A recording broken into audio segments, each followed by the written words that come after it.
మీ ఎలాంటి వ్యాపార ప్రకటనలకైనా వెంటనే మా ఛానల్ సంప్రదించండి. వీక్షకులందరికీ నమస్కారం. ఫిబ్రవరి మాసంలో మీకు ఏ విధమైనటువంటి గ్రహస్థితి కలగబోతూ ఉన్నది అనేటువంటి విషయాన్ని మనం ఈ వీడియో ద్వారా క్లుప్తంగా తెలుసుకునేటువంటి ప్రయత్నం చేద్దాం.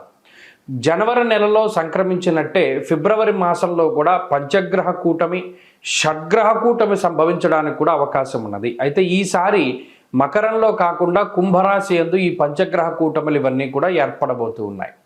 అలాగే ఫిబ్రవరి మాసంలో ఉండేటువంటి గ్రహస్థితిని గనక మనం ఒక్కసారి గమనిస్తే మిథున రాశి యందు గురుడు సంచరిస్తూ ఉన్నారు. అలాగే సింహరాశి యందు కేతువు యొక్క సంక్రమణం జరుగుతూ ఉన్నది, కేతువు సంచరిస్తూ ఉన్నారు. అలాగే కుంభరాశి యందు రాహువు ఉన్నారు, మీనరాశి యందు శనైశ్వరుడు. ఈ 4 గ్రహాలు అలా స్థానంలో ఉన్నాయి.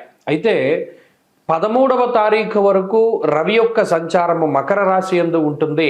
13వ తారీఖు తదుపరి రవి యొక్క సంచారము కుంభరాశిలోకి వెళుతోంది. ఇది ఒక్క విషయాన్ని మనం పరిశీలన చేస్తే కుంభరాశిలో ఇప్పటికే రాహు యొక్క సంచారం ఉన్నది. ఈ 13వ తారీఖు దాటాక రవి కూడా కుంభరాశిలోకి ప్రవేశం చేయబోతూ ఉన్నారు. రవి రాహువులు కలిసి ఉండడం వల్ల అది పితృదోష కారకంగా మనం చెప్పుకోవచ్చును. జనరల్గా అయితే రవి రాహువు కలిసినప్పుడు సూర్యగ్రహణాదులు ఇవన్నీ ఏర్పడుతూ ఉంటాయి. అయితే ఈసారి మన భారతదేశంలో ఏ గ్రహణాలు కూడా ఇప్పుడు కనబడడం లేదు. కాబట్టి గ్రహణ సంబంధమైన విషయాలపై మనం భయపడవలసినటువంటి అవసరం లేదు. కానీ ఇక్కడ రవి రాహువులు కలిసి ఉంటే పితృదోషము వస్తుంది. ఈ 13వ తారీఖు తదుపరి ఫిబ్రవరి మాసంలో ఎవరైతే జన్మించబోతూ ఉన్నారో ఆ శిశువుల పైన ప్రభావం పడుతుంది.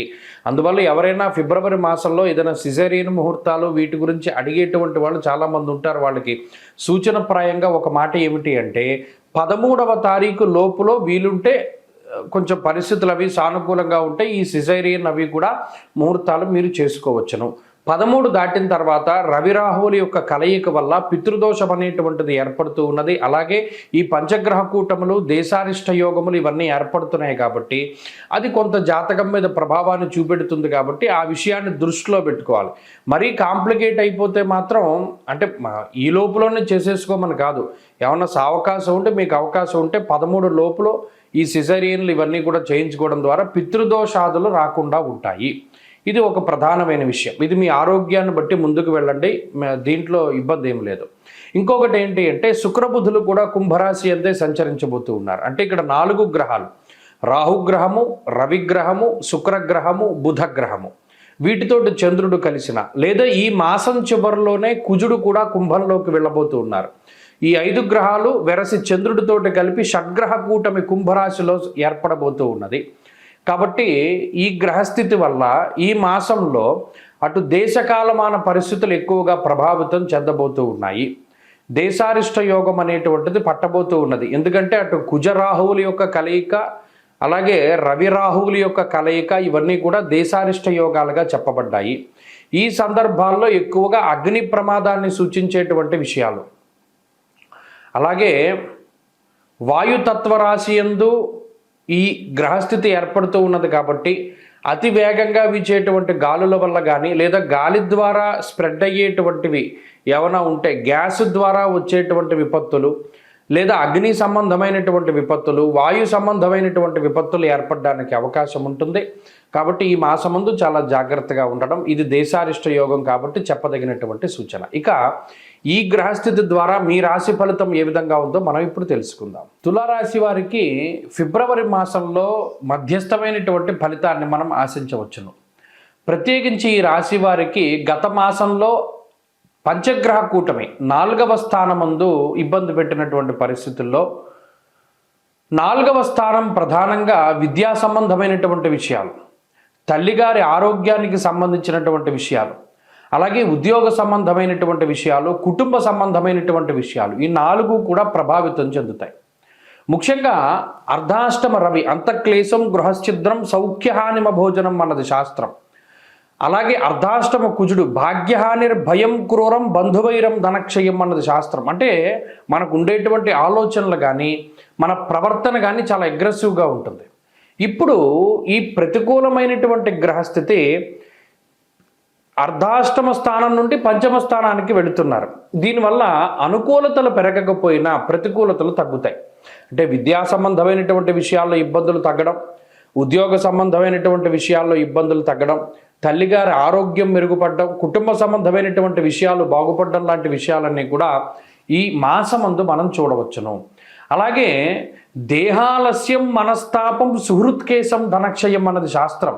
ఇప్పటి వరకు మన స్వార్థం మనం చూసుకోలేదు కదా, ఇతరుల కోసమే మనం కష్టపడ్డాం, ఇంకొకరి కోసం ఆలోచించాం, కానీ మన కోసం మనం చూసుకోలేదు.